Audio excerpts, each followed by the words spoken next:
You know it kind of in the back of your mind when you're watching someone on YouTube or Instagram or TikTok, when they're super pumped up and passionate about what it is they're talking about, excited, angry even, if there's some kind of real emotion going on, you're captivated because it's just interesting.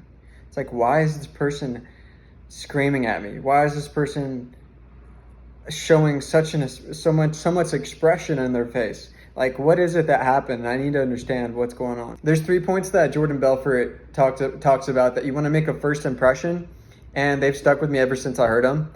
And he said, you want to be sharp as a tack, you want to be enthusiastic as hell, and you want to be perceived as an expert in your field, right? And the reason this is so important is because people don't listen to people that don't know what they're talking about or that aren't confident in what they're talking about. There's so many videos of people that you guys all watch of people that just because they show enough confidence, you listen to them. And it's not necessarily that they have the most knowledge on the said subject. It's just that they can kind of peddle it the best. You don't watch anyone that's not enthusiastic about what it is they're talking about. It's just similar in sales. It's like you can put on a, I don't want to call it a mask, but that's basically what it is. You're putting on this persona, and there's nothing wrong with the persona. If I was to strip and you were to strip every characteristic or trait that you believe that you have, every personality trait, you would get down to just pure beingness, just pure awareness. There is no personality. Like the real you, the you that's timeless just is. And all this personality stuff, we decide every day, honestly, from moment to moment, which part of ourselves we want to express. I do want to say that when it comes to video content, the attention grabber is probably 80% of the video. Because without a good attention grabber, that person's not even going to get to listen to what it is you have to say. You could be the most influential, the smartest the smartest person. You could be so knowledgeable in any said subject, but if you don't get this person to look past the first perceptions of you, if in the first 3 seconds their perception of you is that you're low energy, that you have no confidence in yourself, that have no confidence in what you're selling, and I mean selling kind of as a universal term for whatever it is you're talking about, they're not going to want to watch you. They're not going to want to listen to you.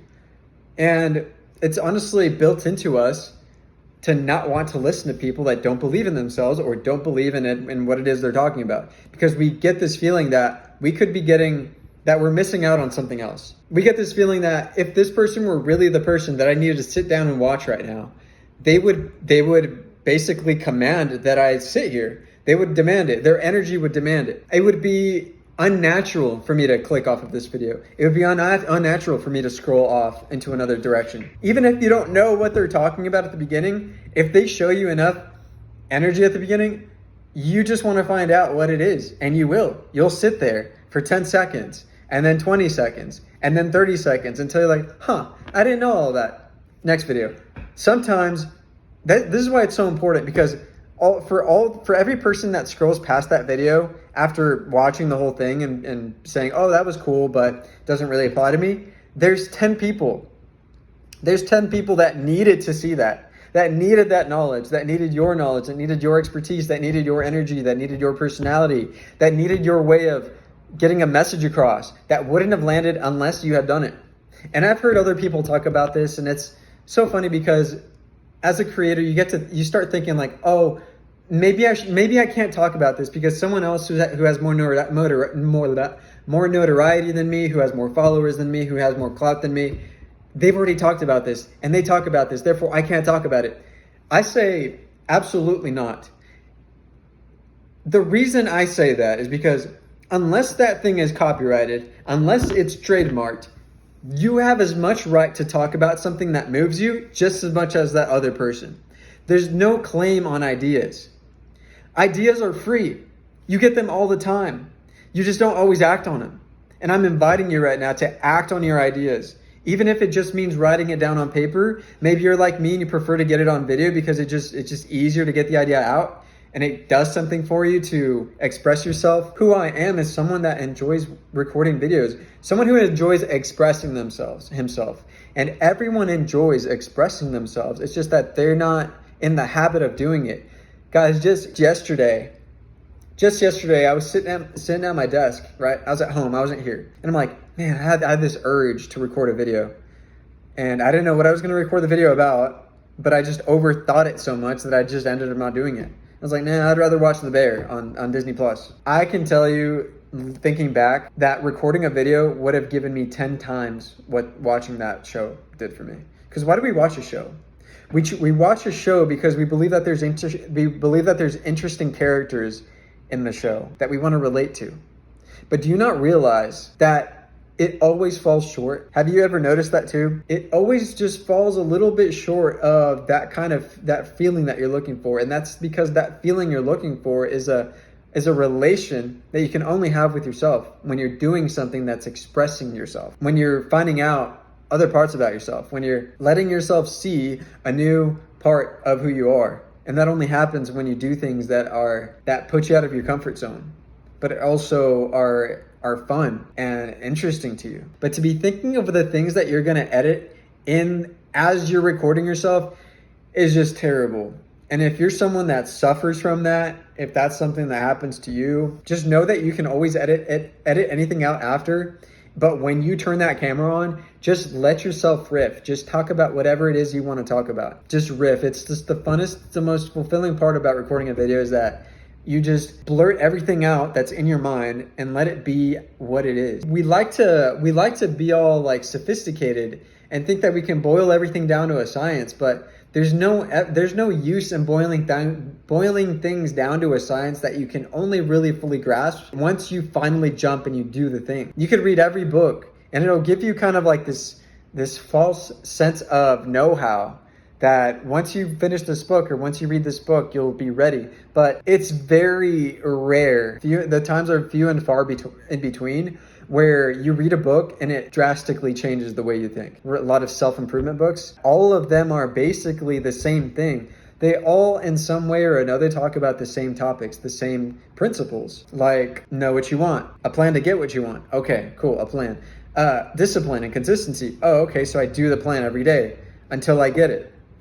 That's it. That's really all it is. And it's like, yes, it'll talk about confidence. Yes, it'll talk about 7 habits of highly effective people. It'll talk about how to treat other people. But it is a million times easier to be a good person and to be a nice person to other people when you're a good person to yourself. 10 times out of 10, all that really means is sticking to your commitments. Because self-respect is one of the highest frequencies. The reason it's that way is because what you achieve with self-respect is something that you can just start to give to other people. You can't give other people respect without self-respecting yourself first. You'll do weird power games to make them feel crap about themselves. Why? Because everything is a mirror. It shows you that you feel crap about yourself, and it's not always obvious when you're doing it, but it really comes down to that. But I can think back and know that any time in my life that I've ever been crappy to someone has always been as a result of consistently breaking promises to myself. And it's not until you can look yourself in the mirror and say, and have that self-respect that only comes from knowing what you want and having a plan for it and being consistent with the plan, that you get that. Nothing can compare to the confidence that you get from that. If there's something that's coming out of your head, that's really a fucking blessing. Don't curse your blessings by giving them attributes that other people have given them for themselves. Those are people that didn't believe in themselves, but that's not you. That's not you. You believe in your thoughts. You believe in your ideas. You believe in your ability to get a point across, to capture attention, to get people to listen to you and to follow you and to support you, because you're that kind of guy. And because you support yourself, people want to support you, because it's not a selfish thing. It's not like they're like letting go of their own dreams. People want to be around other winners.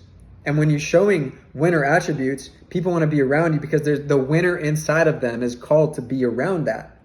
Because they know subconsciously that the more they are around you, the more they can it's like a sticky substance. They start to attain those same attributes, right? So never name call yourself, never paint your attributes or your characteristics or your personality in a bad light. There's something about like the corporate world that tells us, oh, what's something that, you could work on? And then people will be like, I'm just a perfectionist. And honestly, there's no reason that shouldn't be a good response, because if you're a perfectionist or if you just, you can't give up or like say things like that, I love that. Anyways, thank you guys so much for watching the video. If you like this content, give the video a like and subscribe to see more of this. I appreciate you guys so much and I hope you guys have a good rest of your day. Peace.